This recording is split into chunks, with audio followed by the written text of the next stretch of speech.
All women are different, but they are all women. This video is androcentric from a men's point of view and is presented as opinion, commentary, and debate. Expressing opinions is not violence. These are ideas to challenge, question, and argue in public, because classical liberalism relies on the First Amendment for its dialectic. If you are a feminist, then consider this. If patriarchy truly existed as claimed, feminism could not. And if all men are trash and women are equal to men, then what are we to conclude? Women will die for their children. Men will die for their wives and children. And God chose to die for all mankind. Authority rolls up with responsibility. If this framing of facts offends you, click off to a cute cat video. Proceeding further will expose you to gamma bias and criticism directed at ideas, claims, institutions, not at any individual's virtue or dignity. Our method follows the 7 liberal arts, the trivium, grammar, logic, rhetoric, and the quadrivium, arithmetic, geometry, music, and astronomy. And the transcendentals, the good, true, and beautiful. If this framework is not for you, feel free to exit now. It's no disgrace. Women are wonderful. God bless America. Men are great. Feminismus delendus est. Red Pill Mastery. The complete guide to embracing mature masculinity and taking control of your life. Written by Conrad Riker, available now, links in description. Anti-feminist masculinity book, The Practical Anatomy of a Modern Delusion. I walked through the door after a 12-hour shift, calloused and quiet, seeking only a moment of shared peace. Instead, I found my wife scrolling through her phone, waiting to dispense a verdict. "You're so demanding," she decreed. "I feel unsafe in my own home because you're always waiting for me to serve you." Notice the linguistic sleight of hand. The word safe, from the Latin salvus, meaning whole and unharmed, had been surgically detached from objective reality and reassembled as an instrument of total compliance. In her framing, my simple request for conversation was transmuted into psychological aggression. This is the gynocentric inversion.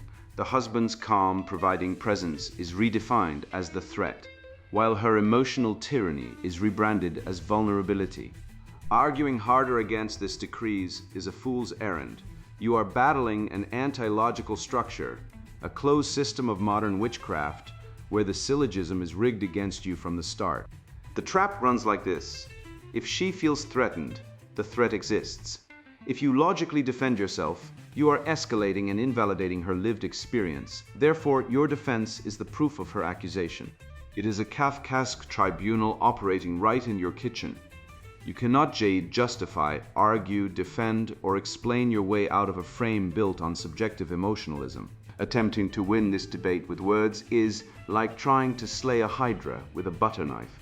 For every logical point you sever, 2 false accusations spring up in its place. You are fighting an institution that views fathers not as sovereigns of their household, but as state-funded wallets and legally naive visitors in their own homes. Victory is not found in the debate. It is found in the unyielding architecture of your own life. Stop talking. Start building. I stopped begging for connection and started lifting until my physical presence commanded the room without a syllable. I stripped away the covert contracts and stopped bartering chores for affection, knowing that true desire is a reflex responding to competence, not a debt paid to a supplicant. I initiated ruthless legal prudence, documenting the patterns, securing the assets, and studying the statutes so that if the state ever tried to reduce my fatherhood to a supervised visitation schedule, I would meet their bureaucratic fog with an impenetrable fortress of facts. You govern your side of the contract. You hold the boundary with amused, silent mastery. You become the immovable object. Speech is the currency of the weak. Disciplined action, stoic frame, and an unapologetic commitment to your paternal duty are the weapons of the sovereign man. Scenario: Arthur, a 42-year-old structural engineer, returns home after a 12-hour shift to find his wife, Elena, in the kitchen. She is not cooking. She is scrolling on her phone. The house is quiet, but the air is heavy with unspoken contempt. Arthur, seeking basic adult connection, calmly asks, "Elena, I'm tired. Can we talk about our weekend plans or just have a quiet dinner together?" Elena looks up, not with warmth, but with a micro-expression of disgust. She sighs, puts the phone down, and says, "You're so demanding. You walk in here like you own the place, and you don't even ask how my day was. I feel unsafe in my own home because you're always waiting for me to serve you. If you really loved me, you'd notice I'm stressed and just handle the kids without making me perform emotional labor for you." This is not a request, it is a decree. Arthur feels the familiar gamma bias trap. If he explains he worked 12 hours, he is defensive. If he asks about her day, he is performing labor. If he stays silent, he is passive-aggressive. The bedroom has been dead for 6 months, and this safety claim is the latest weapon to keep him in a state of perpetual supplication, ensuring he remains the provider wallet while she remains the judge, jury, executioner of his mood. Scenario title: The Safety Trap. When I feel unsafe means obey me. Core contradiction. Elena claims safety, a state of peace and protection, while actively generating psychological danger, contempt, unpredictability, and emotional volatility through her demand for Arthur to read her mind and suppress his own needs. Arthur's request for reciprocity is framed as aggression, inverting the natural order where the husband's calm presence is the anchor, not the threat. Marriage inversion. The natural law of marriage, mutual respect, defined roles, and reciprocal desire, is inverted into a genocentric hierarchy where the wife's subjective feeling, "I feel unsafe," becomes objective truth, overriding facts, logic, and the husband's reasonable requests. Safety becomes a tool for control rather than a state of being.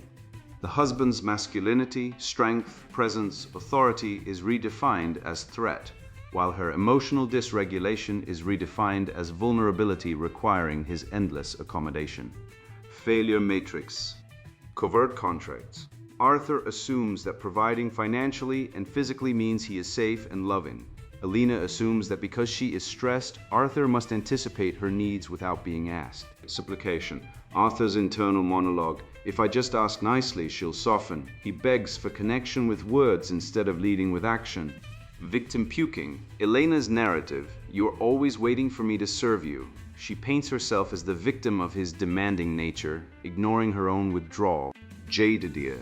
Arthur jades, justify, argue, defend, explain, by listing his work hours, which Elena dismisses as making excuses. Reactive anger. Arthur's suppressed frustration bubbles up as a sharp tone, which Elena cites as proof of his unsafe aggression. Fear of loss. Arthur fears divorce and loss of access to his children, so he tolerates the contempt to keep the peace. Legal naivety. Arthur does not document the pattern of contempt or the dead bedroom, leaving him vulnerable if Elena files for divorce, citing irreconcilable differences or emotional abuse. Weak body. Arthur is soft, tired, and lacks physical presence. His body language screams "Vita" even when he speaks calmly. Weak mission. Arthur's life revolves around Elena's mood. His mission is keep her happy, not build a strong household. Lack of documentation. No written record of his attempts at connection or her dismissive responses, making it "he said, she said" in court. Scenario map. Household situation. Arthur, a 42-year-old structural engineer, returns from a 12-hour shift to a domestic zone occupied but not governed. Elena scrolls her phone. The kitchen is cold. The air is dense with passive contempt. The household operates on a broken covenant. Arthur provides material reality. Elena provides emotional veto. The grammar of the home has shifted from mutual telos to unilateral grievance. Dead bedroom, 6 months and counting. The structural beams hold, but the hearth is ash. Wife's tactic or escalation. Elena deploys the safety trap, a satanic inversion where safety, litin, salvis, uninjured, whole, is redefined as obedience to her mood. Arthur's calm request for dinner is reframed as a demand for servitude. She weaponizes therapeutic language, emotional labor, unsafe, to legitimize her withdrawal and pathologize his presence. The escalation is rhetorical. She does not argue, she decrees. His existence is the offense. Her feelings are the law. Husband's likely weak reaction. Arthur jades, justifies, argues, defends, explains. He narrates his 12 hours of labor as if court exhibits. He mistakes verbal suffocation for moral proof. When facts fail, he supplicates. When supplication fails, he snaps. Elena logs the snap as evidence. She ignores the 12 hours. Arthur's frame collapses into the gamma bias trap. Every path leads to guilt, because the court is her mood, not reason. Core contradiction. Natural law dictates reciprocal stewardship, mutual respect, defined roles, earned desire. Elena claims she is unsafe while actively generating psychological danger through contempt, unpredictability, and emotional hijacking. Arthur's request for basic adult connection is inverted into aggression. The contradiction is ontological. She demands the shelter of patriarchal order while dismantling its authority. She wants the castle burnt, but the treasury intact. Failure matrix. Covert contracts. Arthur assumes provision, buys love. Elena assumes stress, buys mind reading. Both unspoken, both broken. Supplication. Arthur begs for connection with words, not action. Victim pooking. Elena frames herself as victim of his demanding nature while ignoring her withdrawal. Jade, dear. Arthur's explanations are dismissed as excuses. He argues himself into irrelevance. Reactive anger. Suppressed frustration leaks as tone. Elena cites it as proof of threat. Fear of loss. Divorce terror paralyzes his frame. Contempt becomes tolerable. Legal naivety. No documentation means he said, she said rules the courtroom. Weak body mission. Soft physiology and mood-centered mission signal submission before he speaks. Lack of documentation, absence of factual record guarantees malleable memory wins. Dr. Wynona's position. The family court therapist pathologizes Arthur's calm as passive aggression because it lacks performative emotional labor. She elevates Elena's stress to constitutional crisis and prescribes mindfulness for him, validation for her. The mechanism is ideological, reward volatility, punish stoicism. Reciprocal desire is reframed as a patriarchal power grab. The therapist functions as a priestess of the inversion, converting logical appeal into symptom and dysfunction into virtue. Father, legal risk. The court adjudicates evidence, not virtue. Arthur's undocumented patience reads as passive compliance. Elena's documented distress reads as active victimhood. Under Gamma Bias family law, fatherhood degrades to wallet visitation status. Without a chronological record of stable presence, structured routines, and her contemptuous withdrawals, the system defaults to mother-state alliance. His exposure is not malice, it is negligence. He allowed narrative to replace fact, and in family court, narrative is currency. Marry RP action axes. Frame control via amused mastery. Do not internalize her decree. Acknowledge the emotion, reject the premise. I hear you're stressed. I'm asking for dinner. Exit the jade loop. Frame is not winning the argument. It is refusing to lose yourself in the noise. Silence is architecture. Projective identification. She exports internal shame onto his presence. Name it internally. She is dysregulated, not unsafe. Do not fix her mood, regulate your own. Let her feel the consequence of her projection. Return only to specific, falsifiable claims. Legal prudence and documentation. Memory is malleable, ink is immutable. Log facts, not feelings. Asked for dinner. Wife cited stress. No interaction. This is armor, not pettiness. Treat the marriage as a legal entity. Secure custody and assets through evidence, not hope. Hope is not a strategy. Documentation is father first duty. The household is a kingdom. The father is the crown, not the court jester. Primary obligation, children and mission, not wife's whims. Set the routine, feed the children. Train the body, lead without negotiating tantrums. She is a partner, not the CEO. The stay plan is the go plan. Either way, the kingdom stands. Dead bedroom, desire, restoration. Desire responds to value, not negotiation. Stop asking, start becoming. Competence, fitness, mission drive, outcome independence. These attract, supplication repels. Build the man, desire follows or it doesn't. If indefinite refusal persists, prepare lawful exit while remaining fatherly. No coercion, no begging, no chore for sex contracts. The boundary is clear: reciprocal marriage or structured separation.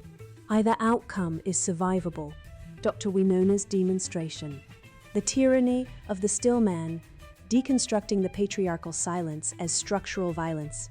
I have spent 15 years in the therapeutic trenches, passing the wreckage of modern intimacy, and I must confess that the sheer, breathless audacity of Arthur's presentation still manages to strike a dissonant chord within my professional soul. He walks into the conjugal arena, not as a partner seeking connection, but as a creditor arriving to collect a debt he believes he is owed simply by virtue of his exhaustion. He says, "I'm tired. Can we talk about our weekend plans, or just have a quiet dinner together?"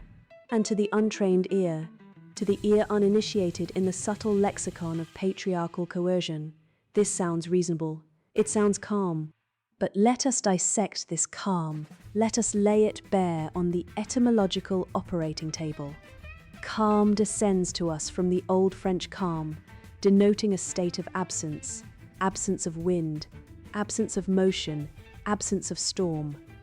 It is a void, and in the relational ecosystem, the imposition of a man's emotional void is not peace, it is a suffocation.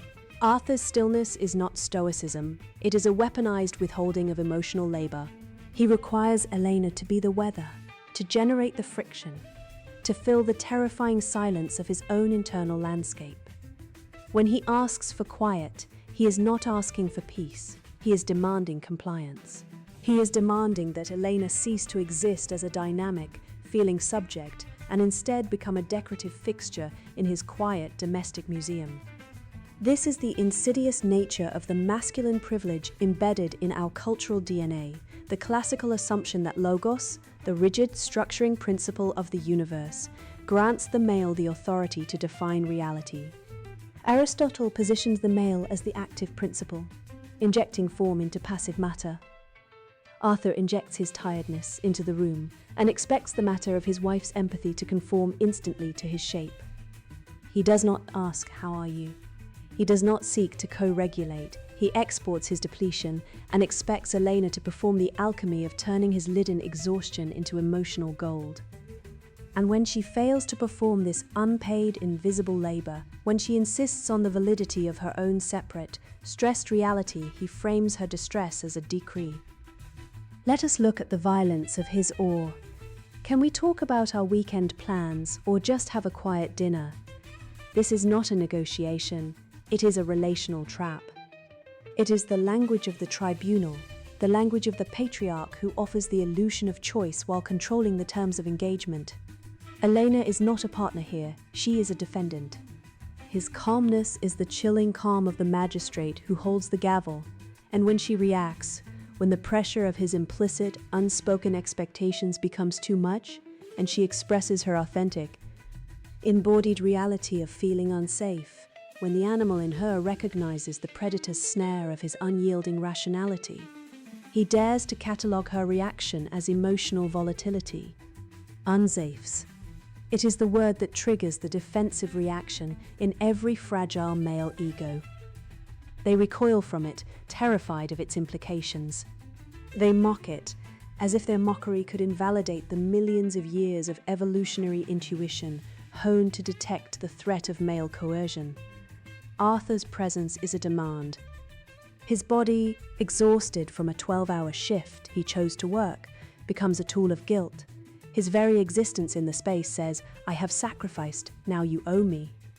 This is the foundational violence of the traditional marriage contract, the conversion of the husband's labor into a moral lien against the wife's soul. He has built the house, and therefore he believes he owns the contents. Elena's feeling of unsafety is not a logical proposition to be debated. It is a biological imperative. It is the alarm bell ringing in the presence of a man who views her as a function of his comfort, a means to his end. And then, the pièce de résistance, the dead bedroom. The medicalization of male sexual frustration is the final refuge of the patriarch. Arthur frames the lack of intimacy as a weapon Elena wields. This is the grammar of the rapist, asserting that access to a woman's body is a right that can be denied only as an act of aggression. Elena's body is not a banquet table from which Arthur may feast when he returns home weary from the hunt. Her desire is not a spigot he can turn on by performing the bare minimum of asking nicely. True intimacy, the only intimacy that is not a violation, requires a foundation of equality, of mutual vulnerability, of absolute safety. How can she open her legs to a man who cannot even open his heart? How can she surrender to a man who views her surrender as his due? The bedroom is dead because Arthur's empathy is dead. He has walled it off in a fortress of rational demands and reasonable expectations. He has made the bed a courtroom, and then he wonders why the defendant refuses to perform. Elena is not the judge, jury, and executioner of his mood. She is the canary in the coal mine of his emotional tyranny. Her scrolling on the phone is not neglect, it is a lifeline. It is a connection to a world outside the suffocating gravity of his needs. Her sigh is not contempt. It is the sound of a woman drowning in the expectations of a man who refuses to see her. He does not need to raise his voice to be violent. His silence is a violence. His caring is a violence. His very presence, heavy with unexamined privilege and unearned authority, is a violence. And until Arthur learns to stop treating his wife as a character in his personal narrative and starts treating her as the author of her own, there can be no connection. The commands of the old world, the rigid, patriarchal orders that demand female submission to male calm, must be shattered. Until Arthur's calm cracks, until he feels the full, terrifying weight of his own emotional impotence, there will be no peace. There will only be the quiet, oppressive violence of a man demanding to be served. Married Male Action Plan 1. The situation: Arthur, a 42-year-old structural engineer, returns from a 12-hour shift of upholding physical reality to a household that has surrendered to rhetorical entropy. Elena sits scrolling, not cooking, bathing in the ambient contempt of a broken covenant. When Arthur dares request basic adult connection, a quiet dinner, a weekend plan, Elena does not respond, she prosecutes.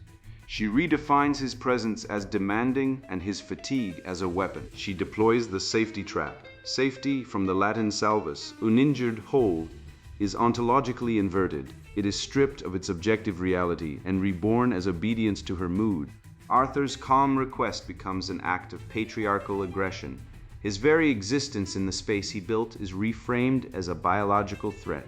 This is not a misunderstanding. It is a satanic inversion of natural law. The grammatical subject of the household has shifted from mutual stewardship to unilateral grievance. The husband's provision is assumed, his authority is erased. She demands the shelter of the castle while dismantling its load-bearing walls. Arthur stands trapped in a Kafkaesque tribunal where his logic is pathology, his silence is violence, and his fatigue is a moral crime. The dead bedroom is not a lapse. It is the inevitable result of erasing the man whose desire built the room. 2. Stop victim puking. Arthur's internal monologue is a sewage main of covert contracts and supplication. He believes his 12 hours of labor buy a receipt for affection. Elena believes her stress buys mind-reading privileges. Both are unwritten, both are lies. Arthur jades. Justify, argue, defend, explain. He regurgitates his daily grind as if presenting evidence to a jury that has already decided his guilt. He mistakes verbal suffocation for moral proof. He begs for connection with words, hoping his wife's emotional veto will somehow yield to his impeccable syntax. Stop. Stop exporting your fatigue as a claim check. Stop narrating your suffering to an audience that treats it as leverage. Stop expecting the weather to apologize for raining. Complaints are not actions. Neediness is not a strategy. Silence is not passive.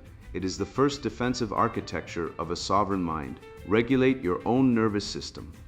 Acknowledge her emotion without accepting her premise. I hear you are stressed. I am asking for dinner.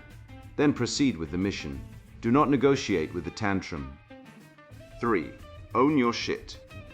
The diagnosis begins not with her defiance, but with your deficits. Arthur's frame collapses because it was never built.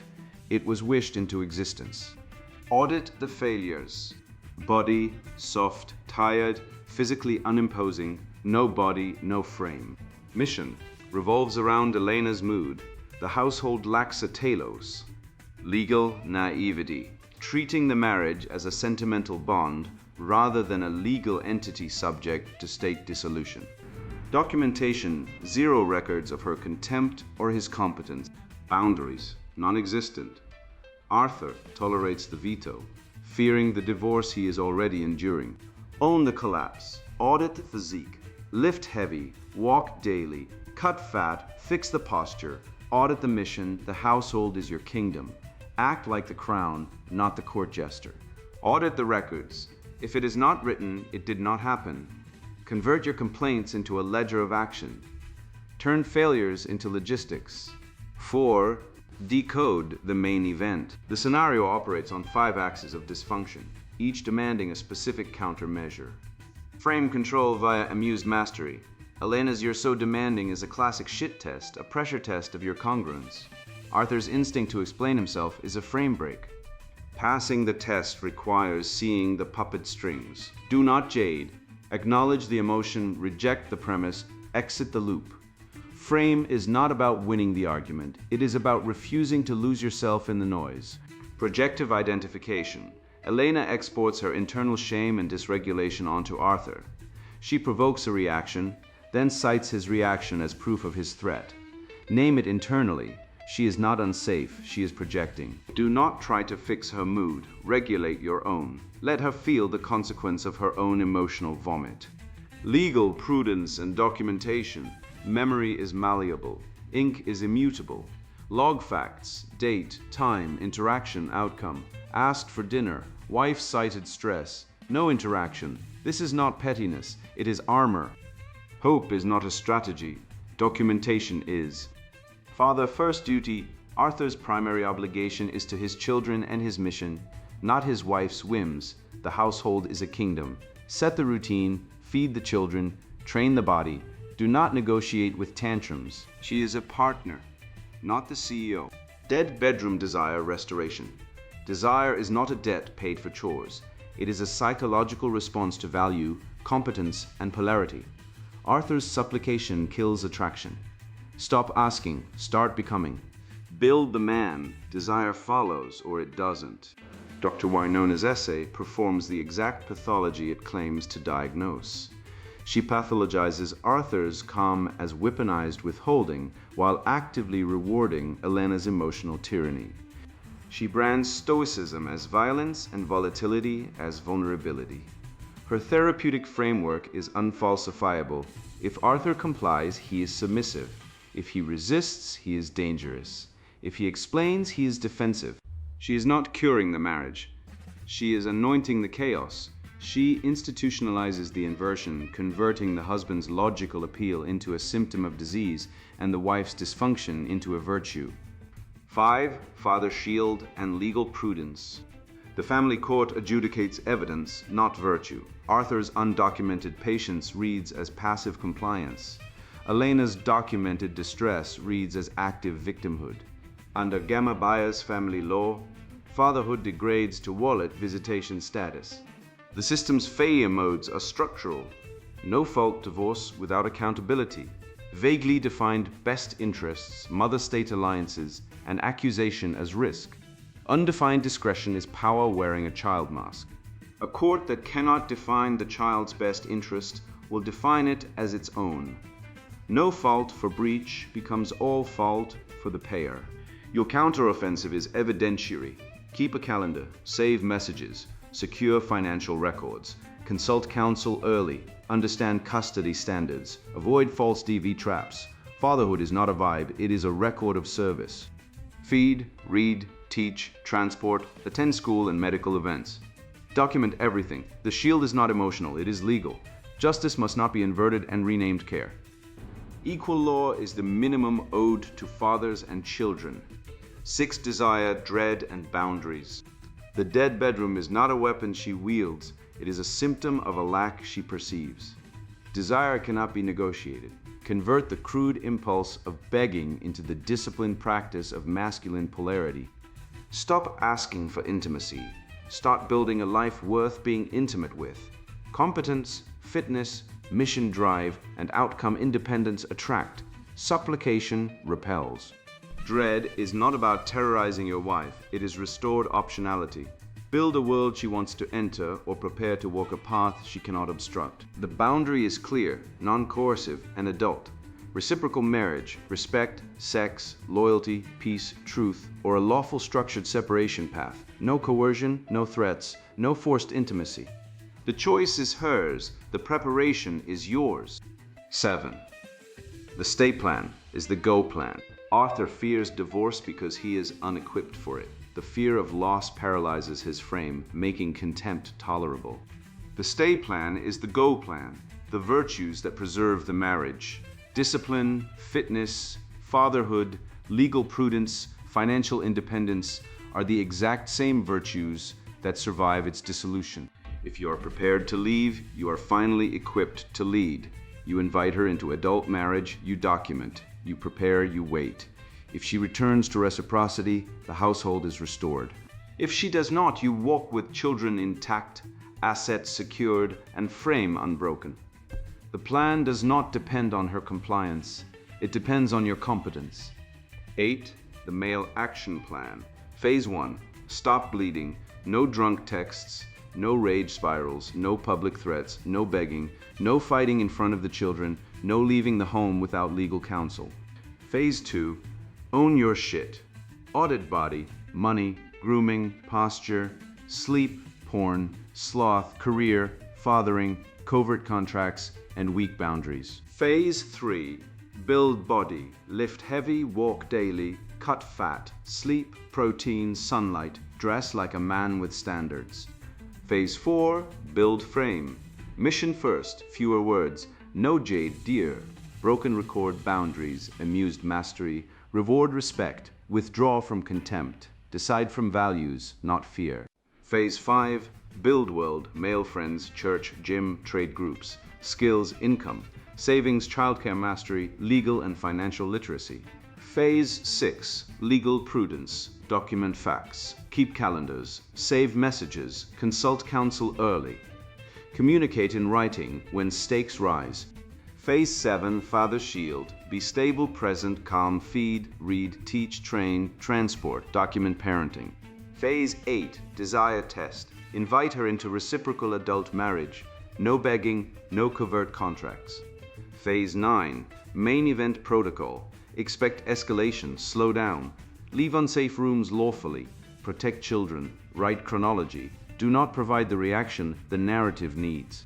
Phase 10. Go plan. Cash buffer, documents, housing options, counsel, custody plan, support network, clean communications. 9. The rule. Syllogism exposes the satanic inversion. Premise 1. Natural law dictates reciprocal stewardship, defined authority, mutual respect, and enforceable duties. Premise 2. A system that removes authority but retains duties creates servitude. Premise 3. A court that cannot define the child's best interest will define it as its own. Conclusion. Duties without authority are servitude. Undiffing discretion is power wearing a child mask. Justice must not be inverted and renamed care. The rule is absolute. Truth over mood, calm over reaction, action over speech, frame over pleading, evidence over accusation, duty before ego, exit only with plan. Build the tetrahedron of frame, body, mind, mission, social reality. Let it hold under pressure. The institutions will bias. The narrative will shift. You will not react. You will document. You will lead. You will prepare. You govern your side of reality. Action ledger. The Redistra's ledger. Action protocols for the androcentric sovereign. Premise Western patriarchal tradition is not an oppressive fiction. It is the grammar of reality itself. Patria denotes the father as the foundational magistrate of order, the logos made flesh, the sovereign architect of civilization. Leftist modernity inverts this natural taxonomy. Emotion supplants epistemology, accusation usurps evidence, and the husband's authority is dissolved into the best interests fog of a captive bureaucratic state. Syllogism of the natural order. Major premise. Nature and cosmic law reward structural competence, provision, and hierarchical duty. Minor premise. Masculine sovereignty provides the sole structural stability, protection, and continuity for the family unit. Conclusion: the father's frame is the constitutional axis of civilization. Syllogism of the leftist inversion. Major premise: subjective female distress is objective truth. Minor premise: the male is the historical source of all distress. Conclusion: the male must be pathologized, monetized, and demoted to a visitor wallet in his own kingdom.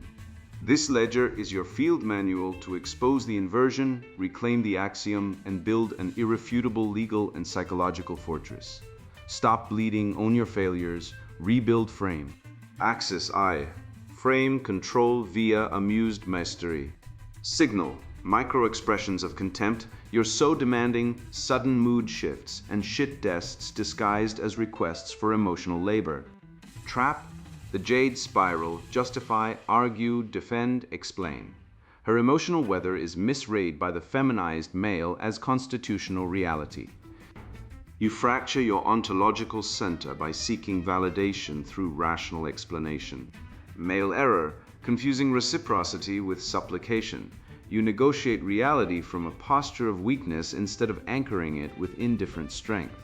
Corrective action. Amused mastery. Observe the test as a biological congruence mechanism. Do not explain. Maintain mission-centric posture. Reward respect. Withdraw attention from contempt. Exact sentence. I hear you're stressed. I'm just asking for dinner. What to document? Timestamp. Her exact phrasing, your controlled physiological baseline. Her escalation pattern, and your non-reactive response. Axis do. Projective identification and emotional volatility. Signal. She exports her shame, fear, rage, blames you for her dysregulation, cites your calm tone as unsafe, and demands unspoken mind reading. Trap. The I feel unsafe decree becomes a legal and psychological leash. Accusation replaces evidence. Her subjective borderline state overrides your objective lawful actions. Male error absorbing her psychological projection as a factual indictment. Reacting with matching volatility or submissive appeasement, you become the receptacle for her unprocessed effect. Corrective action. Name the projection internally. Regulate breath. Refuse the assigned role of the abuser. Slow your speech. Leave the room lawfully if necessary. Return only to the specific objective claim. Separate objective harm from subjective offense. Exact sentence. That's your experience. I'm here to solve the issue, not carry your mood. What to document? The specific projection content, your boundary statement, her reaction, any witnesses, and the timeline of escalation, de-escalation. Axis 3. Role reversal and household leadership. Signal. She dictates domestic routines, treats you as a service provider or court jester, negotiates with emotional tantrums, and you seek her approval for basic decisions. Trap. The corporate CEO VP illusion. You become middle management in your own kingdom. Authority is entirely outsourced to female emotionality, while your fiscal duty remains. Male error. Apologizing for leading, negotiating your inherent authority. Prioritizing her temporary comfort over the household's structural stability, you confuse marital partnership with parliamentary procedure. Corrective action. Reclaim the captain's chair, set the routine, feed, train, and structure the environment. Do not negotiate with terroristic emotional appeals. Lead as a father and founder, not a middle manager. A house divided against itself cannot stand. A house led by a king stands firm. Exact sentence. We're doing it this way. I'll handle the logistics. You're on board. What to document? Decisions made versus negotiated, child routines established, your leadership actions, her compliance or resistance, and overall household output. Axis IV. Dead broom, desire restoration. Signal. Sex becomes transactional or entirely absent. You ask nice guy your way into intimacy. She withholds intimacy or demands domestic chores as a precursor. Trap. The chore for sex covert contract. Begging annihilates sexual polarity. Desire is biologically attracted to value. It is not owed as a debt. You trade your masculine value for feminine affection and wonder why she views you with disgust. Male error, supplication, believing that competence in financial provision equals sexual currency. You confuse marital duty with raw, unhinged desire. Corrective action, become competent, physically formidable, and mission-driven. Withdraw entirely from begging. Let her come to you, set a hard boundary. Desire responds to masculine value, not domestic servitude. Become hard to manipulate. Stop starving for approval. Exact sentence. I'm not asking anymore. I'm living my life. You know where to find me when you're ready. What to document: your initiation attempts, her response, your follow-through, your fitness, money mission metrics, the timeline of any desire shift, and sexual polarity markers. Axis V, legal prudence and family court exposure. Signal, threats of irreconcilable differences, ex parte orders, best interests rhetoric, support calculations, therapist letters used as proof, and the father demoted to a visitor wallet. Trap, the constitutional exception. Due process is bypassed. Accusation equals risk. Legal positivism replaces natural law. The gynocentric system monetizes marital breakdown and rewards female narrative over objective fact. Male error, assuming institutional fairness, relaying on vibes, failing to document, confessing faults in anger. You treat a hostile, ideologically captured jurisdiction like a friendly neighborhood dispute. Corrective action, treat the marriage contract as an active legal threat. Document everything, consult counsel early, comply flawlessly with orders, build an irrefutable fatherhood record, prepare a lawful exit strategy. Equal law is the absolute minimum owed to fathers and children. Exact sentence. I'll comply with the order. My records show I've been the stable, primary parent. What to document: calendars, text messages, support payments, custody logs, medical school records, therapist letters, asset statements, proof of compliance, and the chain of custody for all digital devices. Axis VIX, father shield and paternal authority. Signal, children treated as emotional barometers for the mother. Mother triangulates the children against the father. Father reduced to an ATM. Fatherhood evaluated as a performance, not a record of service. Trap, the child welfare rhetoric that masks state and mother power consolidation. You are evaluated on feminist vibes, not masculine virtue. Your telos is reduced to financial provisioning. Male error, chasing the child's approval, letting the mother control access, neglecting structure, teaching, and physical training. You confuse passive presence with active paternal authority. Corrective action, be stable, present, calm, and structured. Feed, read, teach, pray, train, and transport. Document your parenting relentlessly. Fatherhood is a factual record of service, not a subjective vibe. Duties without authority are servitude. Claim your natural role. Exact sentence. Dad's got you. We'll handle this together. What to document: one-on-one time, teaching moments, established routines, health education involvement, examples of your emotional regulation, and foundational father-child milestones. Schema axes. Frame control via amused mastery, married RP divided by shit test theory. Signal, Elena's "you're so demanding" is a shit test. Arthur's instinct to explain himself is a frame break. His failure is taking the bait. Counter logos. Frame is not about winning the argument, it is about not losing yourself in the noise. Projective identification. Moral, psychology, divided by BPD pattern. Signal, Elena feels unsafe, internal state, but attributes it to Arthur's presence, external cause. She expects him to fix it by changing his behavior. Counter logos. You are not responsible for her emotional regulation. You are responsible for your own. Legal prudence and documentation, family law divided by risk management. Signal, Arthur has no record of his attempts at connection or her contempt. If she files, he has no proof of his good father status. Counter logos. In court, memory is malleable, documentation is immutable. Father first duty, natural law divided by patriarchal duty. Signal, Arthur prioritizes Elena's mood over his own need for rest and connection. He neglects his role as the stable anchor for his children. Counter logos. A house divided against itself cannot stand. A house led by a king stands firm. Dead bedroom desire restoration. Sexual dynamics divided by red pill signal. Arthur asks for connection, expecting it as a reward for his provision. He is in nice guy mode, which is antithetical to masculine desire. Counter logos. Desire is a response to value, not a debt to be paid. I have laid before you the complete architecture of inverted justice, traced the etymological decay of our institutions, and exposed the legal and psychological mechanisms designed to alienate you from your authority, your children, and your labor. I have shown you that the modern genocentric order survives only by pathologizing your competence and subsidizing its own collapse through the dispossession of the patriarch.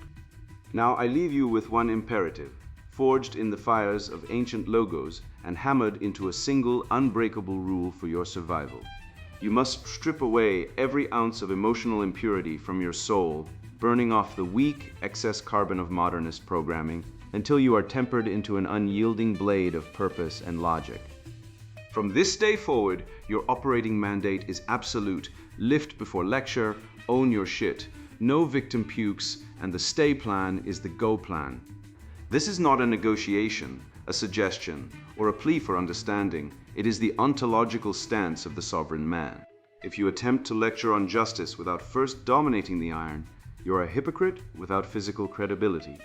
Therefore, you must lift before lecture. If you demand equal protection under the law, while your own house is a chaotic mess of covert contracts and unexamined failures, you are a beggar demanding charity. Therefore, you must own your shit. If you whine to a world actively conspiring to consume you about the unfairness of the Star Chamber, you are simply feeding it the ammunition of your own weakness. Therefore, absolutely no victim pukes. Finally, if you make threats you cannot enforce or plead for a love you have not earned the option to walk away from, you are a hostage, not a husband or father. You must build your logistics, your wealth, your fitness, and your legal prudence to the point where you can walk away entirely. Because the stay plan is the go plan. You only remain in any arena, be it a marriage, a courtroom, or a civilization, because you choose to from a position of overwhelming strength, not because you are trapped. Step into this truth, become the unmovable anchor, and let the silent verdict of your undeniable competence be the only argument this corrupted world cannot overturn. And now the sponsored book introduction, Red Pill Mastery, the complete guide to embracing mature masculinity and taking control of your life. You're holding a book that will either save your life or piss you off so badly you'll throw it into a bonfire. Good. This isn't for the faint-hearted, the politically correct, or anyone still clutching a happy wife, happy life mug. If you're content being a walking ATM, a beta simp nodding along to feminist lectures about toxic masculinity while your ex-wife vacations in Bali with your money, close this book now. Go knit a sweater, write poetry. Do anything but waste my time. I wrote Red Pill Mastery because I watched modern men become slaves. I lost 6 figures in a divorce engineered by a system that rewards female exploitation. I've seen friends bankrupted by paternity fraud, watched sons drugged into submission by schools that pathologize testosterone, and witnessed brotherhoods collapse under the weight of woke propaganda. This isn't theory, it's survival. The system wants you weak. It profits from your compliance. Feminists, divorce lawyers, and government leeches feast on your labor while mocking your dignity. You're told to man up and be vulnerable in the same breath, trapped in a lose-lose game rigged by people who despise you. This book is a rebellion. Inside, you'll learn how to shield your wealth from gold diggers using offshore strategies even your lawyer won't mention. You'll discover why 70% of married men regret saying "I do" and how to avoid joining them. We'll dissect the legal scams draining your bank account, expose the simp economy funding Stacy's 3rd boob job, and rebuild the primal brotherhoods that once made men unstoppable. You'll master prison workouts that intimidate without words, exploit the sexual market's brutal age gap, and raise sons who build empires instead of crying in therapy. This isn't self-help, it's warfare. Soft men, white knights, and virtue-signaling progressives will hate everything here. Let them. Their approval means nothing. For the rest, the exhausted providers, the betrayed fathers, the men who still hear the call of their ancestors, this is your blueprint. The clock's ticking. Every minute you waste playing by their rules is a minute you'll never reclaim. Buy it, read it, act, or get back to funding her next boyfriend's jet ski, your choice. Red Pill Mastery, the complete guide to embracing mature masculinity and taking control of your life. Written by Conrad Riker. Buy now, links in description.